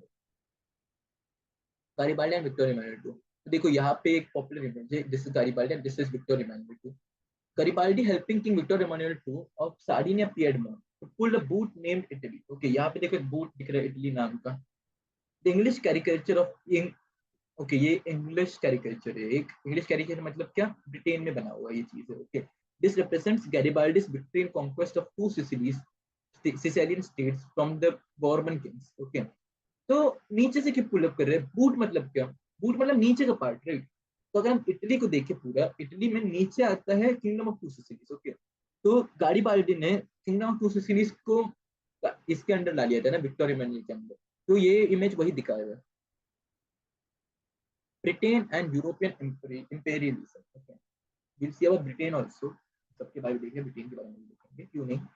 In detail, the formation of nation state was not the result of a sudden upheaval or revolution. तो ब्रिटेन में कोई रिवोल्यूशन नहीं हुआ नेशन स्टेट बनने के लिए, okay. It was a result of a long drawn out process, okay. The primary identities of the people who inhabited the British Isles were ethnic English, Welsh, Scot, Irish, with their own culture and political traditions, okay. तो British Isles जो थे, will see British Isles मतलब क्या होता है, British Isles मतलब Britain के आइल्स, okay, Britain के जो आइलैंड्स थे, okay, will just remember it like this, okay. जो ब्रिटिश आइलैंड्स थे उसमें क्या था, इट इंग्लिश, वेल्स, स्कॉट और आयरिश लोग हुआ करते थे, ओके। वहां पे कोई रिवोल्यूशन नहीं हुआ, वहां पे क्या हुआ, the English parliament which seized power from monarchy in 1688 with England at its center. came to power. English parliament ने सिंपली गए इंग्लिश पार्लियामेंट और फिर मोनार्की से अपना पावर ले लिया। ओके, मोनार्की में उतना अपोज नहीं किया क्योंकि मोनार्की को पता था कि हम लोग अपोज करेंगे तो फिर ये लोग और ज्यादा भड़केंगे, राइट। 1688 में ही मोनार्की का पावर ले लिया गया ब्रिटिश इंग्लिश पार्लियामेंट में और फिर क्या कर दिया, इंग्लैंड उसको कैपिटल बनाया गया। ओके, इंग्लैंड को कैपिटल बनाया गया। फिर क्या, act of union 1707 Italy between Italy नहीं सॉरी क्या बोल रहे, sorry sorry sorry Act of Union. Okay, Act of Union 1707 between England and Scotland formed the United Kingdom of Great Britain. Okay, तो 1707 में क्या हो गया, एक्ट ऑफ यूनियन फॉर्म किया गया किसके बीच में, इंग्लैंड और स्कॉटलैंड के बीच में। और फिर इससे क्या बना, इन दोनों को मिला के। Okay, so when you join England and Scotland you get United Kingdom of Great Britain. Okay, फिर क्या हुआ गया, a new British nation was created with dominant English culture. Okay, तो अभी इंग्लैंड कैपिटल था तो इसलिए इंग्लिश कल्चर जो था वो ज्यादा डोमिनेंट था ये पूरे ब्रिटिश नेशन में। Symbols of new Britain, the British flag, Union Jack, जो अब अगर हम ब्रिटिश फ्लैग देखें तो हमें यूनियन जैक दिखाई देता है। अगर हम ब्रिटिश फ्लैग को देखें, ओके सो लेट्स सी, देख लेते हैं ना एक बार द यूनियन जैक।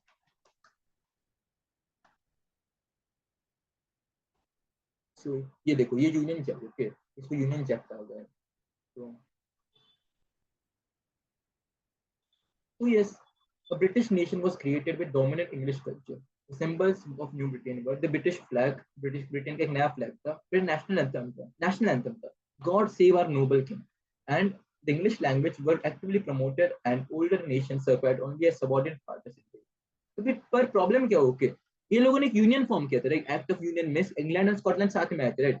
बट क्या होने लगा कि स्कॉटलैंड का जो एक्चुअल कल्चर था, ओके, वो ज्यादा डिस्टॉर्ट होना चालू हो गया। ओके, स्कॉटलैंड बस एक नॉर्मल साथी बन के रह गया और फिर इंग्लैंड एक्चुअल एम्पायर बन गया। Ireland and Scotland under the British. The British Parliament was dominated by English members. After Act of Union, Scotland's distinctive culture and political institutions were systematically suppressed.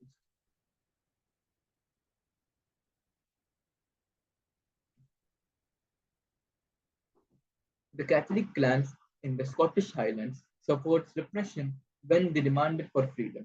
Scottish Highlanders were forbidden to speak the Gaelic language or wear their national dress, and large numbers were forcibly driven out of their own land. Okay. क्या हुआ ये देखो। Okay, basically क्या हो गया, Scotland का जो culture था वो उसको सप्रेस किया गया। ओके, इंग्लिश लोगों ने। ओके, इंग्लिश ब्रिटिश पार्लियामेंट में भी ज्यादा इंग्लिश लोग ही थे।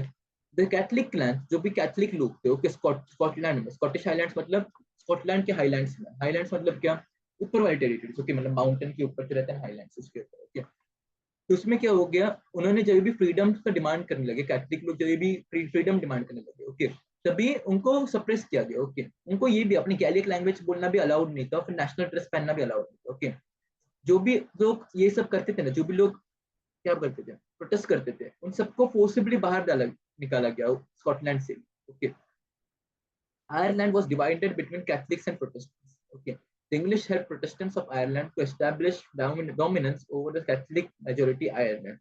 Catholic revolts against the British dominant were suppressed.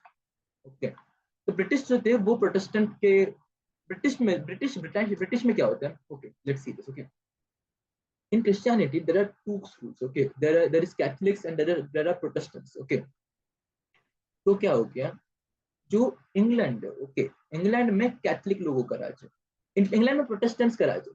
तो ब्रिटिश क्या करते थे, ब्रिटिश लोग थे वो प्रोटेस्टेंट्स को ज्यादा बढ़ावा देते थे आयरलैंड के, इसलिए आयरलैंड के प्रोटेस्टेंट्स जो थे वो आयरलैंड के कैथलिक, आयरलैंड पर एक कैथलिक मेजोरिटी था। ओके, बट स्टिल वो प्रोटेस्टेंट्स जो थे ना आयरलैंड के, उसको ज्यादा ये करते थे, प्रोत्साहित करते थे। इसलिए जो प्रोटेस्टेंट्स है, मतलब जो भी माइनॉरिटी है, वो मेजोरिटी के ऊपर हावी होना चालू हो गई। ओके, और जो कैथलिक लोगों ने ना रिवोल्ट करना चालू कर दिया ब्रिटिश के डोमिनेंस पे, बट उन रिवोल्ट्स को भी सेटल अप करके सप्रेस किया गया। After a failed revolt by Wolfe Tone and its United Irishmen, Ireland was forcibly incorporated in the United Kingdom in 1801. A new British nation was forced, and the propagation of domination and through the propagation of a dominant English culture. तो wolf tone नाम का एक आदमी था, एक revolutionary था, उसने और आयरलैंड के लोगों ने एक रिवोल्ट चालू कर दिया। ओके, उस रिवोल्ट को बहुत ही ज्यादा अच्छी तरीके से सप्रेस किया गया, और फिर आयरलैंड को फोर्सिबली यूनाइटेड किंगडम के अंदर इनकॉर्पोरेट किया गया। ओके, इन 1801 ब्रिटिश a नया British nation forged a new British nation was forged to the propagation of dominant English culture। तो इंग्लिश कल्चर के बराबर, इंग्लिश कल्चर को बढ़ावा देने के कारण एक नया ब्रिटिश नेशन स्थापित हो गया। ओके, एस्टैब्लिश हो गया। The British Isles, England, Wales and Scotland together form the Union of Great Britain. Okay, England, Wales and Scotland को अगर हम मिलाए तो ग्रेट ब्रिटेन बनता है। अगर इस ग्रेट ब्रिटेन को हम नॉर्थन आयरलैंड से बना ले तो हमें क्या मिलता है? वी गेट, क्या बोलते हैं उसको, United Kingdom of Great Britain and Northern Ireland. Okay, and then United Kingdom and with the Republic of Ireland is together called the British Isles. Okay, इन सब कुछ पूरे को ब्रिटिश आइल्स बोलते हैं। ओके, तो लेट्स सी दैट। इस इधर समझ में नहीं आ रहा, राइट? ये जस्ट मैप, अगर हम मैप में देखें तो ये देखो, फ्रांस यहाँ पे, फ्रांस के जस्ट ऊपर यूनाइटेड किंगडम। ओके, आपको चाहिए भी पूरा मैप देखना होगा, अगर मैप रिमेंबर करना होगा ना, तो आप फ्रांस को लोकेट कीजिए। Okay, locate France, then locate नीचे ऊपर क्या है। ओके, फ्रांस के ऊपर एक सी है। Okay, English channel. Okay, English channel है, एंड देन ऊपर ये। ओके, तो अगर हम ये देखिए, इसको देखिए। ओके, ये देखो, इंग्लैंड इज हियर, इधर इंग्लैंड आता है, इधर वेल्स आता है। ओके, इंग्लैंड और वेल्स को मिला दे। ओके, तो हमें क्या मिलता है? if England, Wales and Scotland together form the United Union of Great Britain। England और वेल्स को अगर हम मिला ले, इंग्लैंड, वेल्स और स्कॉटलैंड को, हमें क्या मिलता है? हमें ब्रिटेन मिलता है। अगर हम रिपब्लिक ऑफ आयरलैंड को एक्सक्लूड कर ले आयरलैंड से, ओके, तो ये दोनों आयरिश आइलैंड से, ओके, ये दोनों आयरलैंड के आइलैंड से। ओके, तो अगर हम नॉर्थन आयरलैंड को भी मिला दे तो हमें मिलता है United Kingdom of Great Britain. Okay, and if we gain, अगर हम इसको भी मिला दे, इस पूरे आयरलैंड को भी मिला दे, तो ये सब पूरे मिला के ब्रिटिश आइल्स, मतलब क्या? British islands. ओके, ये सब ब्रिटिश आइलैंड्स हैं। Understood, right? ब्रिटिश आइलैंड्स, फिर ये है रिपब्लिक ऑफ आयरलैंड, फिर इस पूरे को मिला के क्या होता है?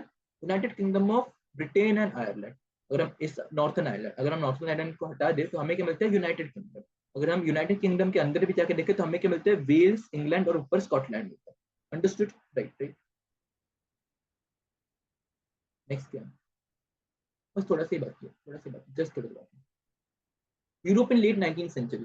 During the last quarter of 19th century, nationalist groups became intolerant of each other and ready for seamless wars. तो सब लोग को वॉर्स ही करना था, क्योंकि 19th सेंचुरी के एंड होते होते सब लोग को वॉर्स करना था। The major European powers manipulated the nationalist aspirations of peoples to of people, एक ऑफ होना चाहिए यहाँ पे, further than own imperialistic aim। imperialistic मतलब क्या? अपने बॉर्डर्स को बढ़ाना। ओके, तो उन्होंने क्या किया? जो भी एरिस्टोक्रेट्स थे और जो भी मोनार्क्स थे, उन्होंने क्या किया? नेशनलिज्म का फायदा उठाया और फिर उसको अपने बॉर्डर्स, अपनी सीमाओं को बढ़ाने के लिए यूज करना चालू कर दिया। Okay, after 1871 the Balkan situation came to light। okay, Balkans was a geographic region comprising of Romania, Bulgaria, Albania, Greece, Macedonia, Croatia, Bosnia, Herzegovina, क्या बोलते हैं इसको, wait, Bosnia, Herzegovina, Slovenia, Serbia, Montenegro, whose inhabitants were known as Slavs। Okay, तो Montenegro उस time हमारे पास, we know Montenegro, right? हमारे इसमें chess team में था Montenegro, इसीलिए यहाँ पे आता है। ओके, ये जो पूरा ये चीज है ना, स्लोवेनिया, क्रोएशिया, ये इधर रहते, मोंटेनेग्रो यहाँ पे आते, देखो, Slovenia, Croatia, Bosnia and Herzegovina, ये सर्बिया, सर्बिया नहीं आता, ये सर्बिया, मोंटेनेग्रो, कोसोवा, अल्बानिया, ये सब चीजें, ग्रीस। ओके, इसके नीचे अगर हम देखें तो, ओके, ग्रीस। ओके, तो ये सब चीजें जो है ना, ये सब जो, ये पूरा रीजन है। ओके, इस पूरे रीजन को हम बोलते हैं बैल्कन रीजन। ओके, अभी ये कहता है बैल्कन रीजन में बहुत सारे देश है। ओके, राइट, ये पूरा बैल्कन रीजन था वो ऑटोमन एम्पायर के कंट्रोल में था। Balkans was under control of the Ottoman Empire। Okay, Balkan के लोग हम क्या कहते हैं? Slavs कहते हैं। The disintegration of Ottoman Empire made this region's nationalist sentiments arise। तो जैसे ही ऑटोमन एम्पायर बिखर गया, ऑटोमन एम्पायर का अंत हो गया, जैसे वैसे ये सब जो नेशंस है ना, मैसेडोनिया, ग्रीस, क्रोएशिया, बोस्निया, इन सब लोगों को खुद का एक अलग नेशन चाहिए था। ओके, इन सब में नेशनलिस्ट सेंटिमेंट्स राइज होने चले गए। Okay, the Ottoman Empire was strengthening itself to modernization and internal reform, but that didn't work with that. Ottoman empire ने ट्राई किया कि भाई, ऑटोमन एम्पायर ने ट्राई किया कि हम अभी भी इन सब स्टेट्स को अपने पास रखे। ओके, अपने पास यूनाइटेड रखे, बट वो ये कर नहीं पाए। ओके, उन्होंने रिफॉर्म्स चालू किए, उन्होंने मॉडर्नाइजेशन भी चालू किया, बट ये नहीं हो पाया, ओके। एंड इसलिए ये सब बैल्कन सिचुएशन में बैल्कन स्टेट्स बहुत ज्यादा एग्रेसिव हो गए, ओके, बहुत ज्यादा नेशनलिस्ट सेंटिमेंट्स आ गए। हेलो। हाँ। Balkan situation. The Balkan nation finally broke away from its control, मतलब Ottoman Empire से Balkan states break up हो गए and independence बोल दिया, खुद के independence declare कर दिया, okay. The Balkan people based their claims for independence and for political rights on nationality and used history to prove their independence. मैंने हिस्ट्री का उपयोग किया ये बोलने के लिए कि वो पहले से ही इंडिपेंडेंट है, ये पहली बार नहीं हो रहा है, वो पहले इंडिपेंडेंट ही थे, अभी जाके उनके ऊपर 15th सेंचुरी में ऑटोमन एम्पायर ने कब्जा कर लिया था, okay. The Balkans struggled to win their long lost independence. The Balkan Slavic states were fiercely jealous of each other and, and each hoped to gain more territory at the expense of others. Matters were further complicated because the Balkans also became the scene of big power rivalry. A big power rivalry. Okay, same हो गया, okay. Balkan Slavic states थे, उनको क्या किया, वो सबको independence चाहिए था, राइट, तो सब एक दूसरे से जेलस होना चालू हो गया, उन सबको एक दूसरे के रिसोर्सेज चाहिए थे, इसलिए मैटर्स कॉम्प्लिकेट होने लगे, ओके। और फिर पावर राइवलरी बहुत बढ़ने लगी, मतलब सब लोग अपने एक दूसरे के ऊपर अटैक करने के लिए रेडी थे, right. During this period European powers competed over trade and colonies as well as naval and military might. Each power, Russia, Germany, England, Austro-Hungary, was keen on countering the hold of other powers over the Balkans and extending its control over the area. This led to a series of wars in the region and finally the First World War in 1914. Situation इतनी खराब हो गई कि ये Russia, Germany, England और Austria Hungary है ना, इन सबको क्या चाहिए थे, इन सबको कॉलोनी चाहिए थे, ओके, अपने अपने कॉलोनीज चाहिए थी इधर उधर, मतलब इन सबको अपना कंट्रोल चाहिए था बाल्कन स्टेट्स पे, ओके। बट बाल्कन स्टेट्स तो ये सब है ना एक दूसरे से पावर स्ट्रगल करना चालू हो गया, ओके, एक दूसरे से भिड़ना चालू हो गया। इससे क्या हो गया, ये फाइनली ये सब भिड़ना वगैरह है ना, ये सब वर्ल्ड वॉर, इस सब ने वर्ल्ड वॉर कॉज कर दिया, ओके। फर्स्ट वर्ल्ड वॉर का रीजन यही है, फर्स्ट वर्ल्ड वॉर का रीजन क्या है, ये Balkan situation is the reason of first world. Imperialism. Many countries in the world which were colonized by European powers in the 19th century began to oppose imperial domination. The anti-imperial movements that developed were nationalist. Okay, तो imperialism सबको नहीं पसंद आएगा, okay, मतलब जैसे कि India था, India को क्या किया, ब्रिटेन ने इंग्लैंड के ऊपर, इंडिया के ऊपर कब्जा कर लिया था, राइट। वैसे ही बहुत ज्यादा स्टेट्स थे, ओके, ये पूरा मैप है, okay, a map celebrating the British Empire. ये सब पसंद नहीं आ रहा था, ओके, ये सब कॉलोनीज को पसंद नहीं आने लगा, इसलिए कॉलोनीज स्ट्रगल करने लगे, ओके, कि खुद का इंडिपेंडेंस के लिए स्ट्रगल करने लगे। They all struggled to form independent nation states and were inspired by a sense of collective national unity, posed in confrontation and imperialism. European ideas of nationalism were nowhere replicated, for people everywhere developed their own specific way of nationalism. ये क्या था, Europe में जैसे कि nationalism बढ़ा, okay, वैसे किसी ने कॉपी नहीं किया, ओके, लोगों ने अपना खुद का वे निकालना चालू कर दिया कि कैसे हम इंडिपेंडेंस बनाए, ओके। बट क्या हुआ, but the idea of societies that should be organised into nation states came to be accepted as national, natural and universal. Okay?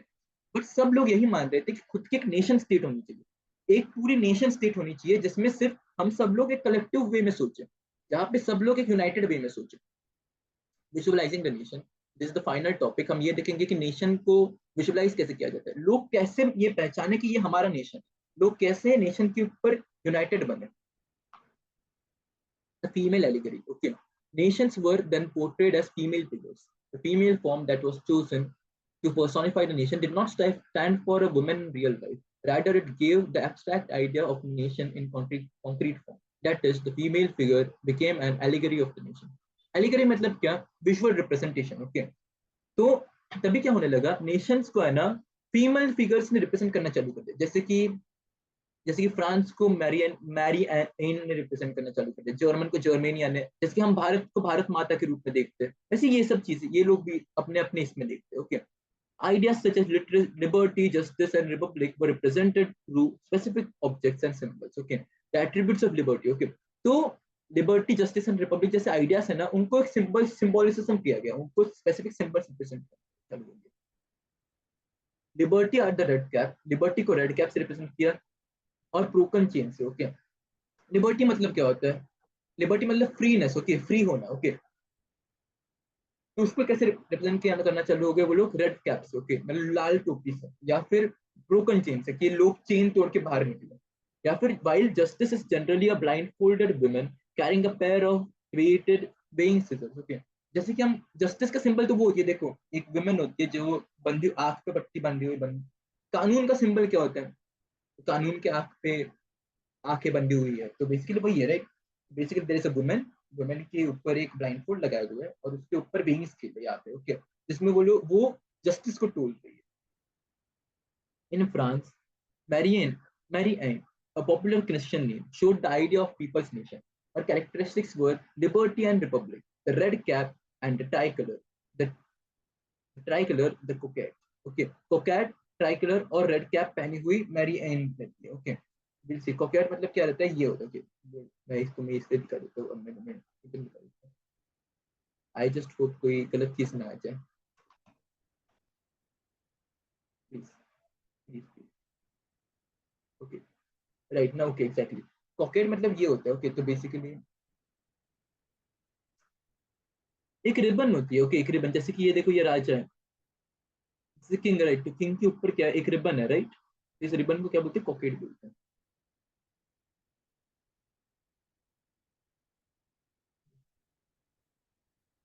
तो ये सब रिप्रेजेंट करना चालू हो गया। स्टैचू, कॉकेट किसका सिंबल है, कॉकेट इसका सिंबल है, रॉयल्टी का सिंबल है, okay. Statues of Marianne, royalty मतलब क्या, रुको पहले इधर इधर रुकते थोड़ी देर। कॉकेट मतलब रॉयल्टी मतलब क्या, मतलब ऑथोरिटी का सिंबल है, मतलब ये आदमी आंसरेबल है सबको, ओके। राजा का सिंबल है, राजा या रानी का सिंबल है। Statues of Marianne were erected in public spaces to remind the people of national symbol of unity. Marianne images were marked on coins and stamps. Okay. Coins and stamps पर Marianne की images थी, वो चिपकाई गई, okay. ऊपर से क्या किया गया, मैरियन के स्टैचूज भी थे, वो भी पब्लिक में बनाए गए, ओके, ताकि लोगों को ये पता चले कि हम एक सेम नेशन से। Similarly, Germania became the allegory of German nation. In visual representations, Germania wears a crown of oak leaves, which as the German oak stands for heroism. Okay. Bravery के लिए स्टैंड होता है कि German okay, जैसे कि अगर हम ये देखें ओलंपिक्स में, देखो देखो ओलंपिक्स में पहले क्या था, अगर हम ग्रीस में चालू हुआ था, right, Olympic started in Greece, right. तो जीएस का वगैरह स्टैचू हुआ करता था, उसमें क्या, Zeus, what does Zeus, he wears this, right, green colour के ओक लीव्स का एक क्राउन पहनता है, राइट। तो वही ओक लीव्स वही रिप्रेजेंट करते हैं, ओक लीव्स ब्रेवरी को रिप्रेजेंट करते हैं, हीरोइज्म को रिप्रेजेंट करते हैं। Let's see German allegory, okay. तो लेफ्ट इमेज जो भी ये इमेज है, ओके, ये कौन सी है, ये इमेज को हमने पहले देखा है, देखो जर्मनिया की इमेज, ये जर्मनिया की इमेज है। और फिर इससे हम ये भी देख सकते हैं कि इमेज का और फीमेल पावर का कोई ये नहीं है, ओके, कोई रिलेशन नहीं है, क्योंकि ये देखो फ्रैंकफर्ट असेंबली में यही सेम इमेज बनाई गई थी, ओके, कॉटन की बनाई गई थी, कॉटन में प्रिंट की गई थी ये सेम इमेज, ओके, जर्मनिया की, and it is a women. However, in Frankfurt Assembly, women were just standing in the upper row. Okay, वो सिर्फ स्पेक्टेट करे थे, उनको एक्चुअली में कोई अधिकार नहीं थे, राइट। तो ये देखो, राइट, फर्स्ट वाला इमेज है, इसको किसने बनाया, फिलिप वेट ने, ओके, फिलिप वेट ने बनाया गया, ये फ्रैंकफर्ट असेंबली के ऊपर लगाई गई थी। दूसरी इमेज क्या है, जर्मनिया की इमेज है, but see the right image, right print by Clasen is of Germania guarding the Rhineland of Germany. हमने रेनलैंड देखा था, देखो मैप पे हमने रेनलैंड देखा था, तो उसको गार्ड कर रही है, okay, Germany is guarding the Rhineland. इससे हमें ये पता चलता है जर्मनी के लोगों को कि भाई रेनलैंड इज आवर प्रोविंस, हमें रेनलैंड की लिए आर्मी भेजनी है, या फिर हमें रिनलैंड को प्रोटेक्ट करना है, या फिर हम रिनलैंड को फ्रांस से छुड़ाना है, ये सब चीजें, ओके। फॉलन, दूसरा इमेज देखो, the fallen Germania, Hubner represents the loss of hope by Hubner, right, the fallen Germania by Hubner represents the loss of hope after Frankfurt assembly. इसमें क्या था, जर्मेनिया किसने बनाई गई है, जर्मेनिया तो कॉमन पीपल ने बनाई थी, राइट। तो जर्मेनिया इसमें बहुत ही रो रही है, राइट। और फिर नीचे हम क्या देख रहे हैं, this is a crown, okay, मतलब जो भी क्राउन दिया गया था राजा को, कि किसको, Kaiser William, not Kaiser William, right, किस केसर विलियम को, राइट, केसर विलियम को जो ये दिया गया था, क्राउन दिया गया था, उसको डिक्लाइन कर दिया, राइट, उसने, और फिर उसने डेमोक्रेसी को, कॉन्स्टिट्यूशनल मोनार्की को उसने डिक्लाइन कर दिया। इसलिए Germany is seen as crying, और फिर क्राउन और स्टाफ बाहर बाजू में पड़ा हुआ है, okay. You can C crown lying on the ground, symbolising alienation of monarchy. Monarchy ने जो लोगों को सीधा सप्रेस कर दिया, उसको सिंबलाइज कर रहे हैं। Okay, so again I am sorry if my voice was not that good, because हाँ, क्योंकि जब तुम बहुत ज्यादा देर बोलते हो, तब एक पॉइंट के बाद तुम्हारा वॉइस टर्टल करना चालू होता है, तो that is the reason, okay. So thanks for watching, and question series will be incoming, मतलब मैं क्वेश्चन का एक सीरीज बनाऊंगा, जस्ट सो दैट मैं क्वेश्चन कैसे लिखने वो बता दूं, ओके। ऊपर से आप ये भी कीजिए, okay, vote in description, description में मैं एक गूगल फॉर्म डालूंगा, बेसिकली गूगल फॉर्म, और एक गूगल फॉर्म डालूंगा, ओके।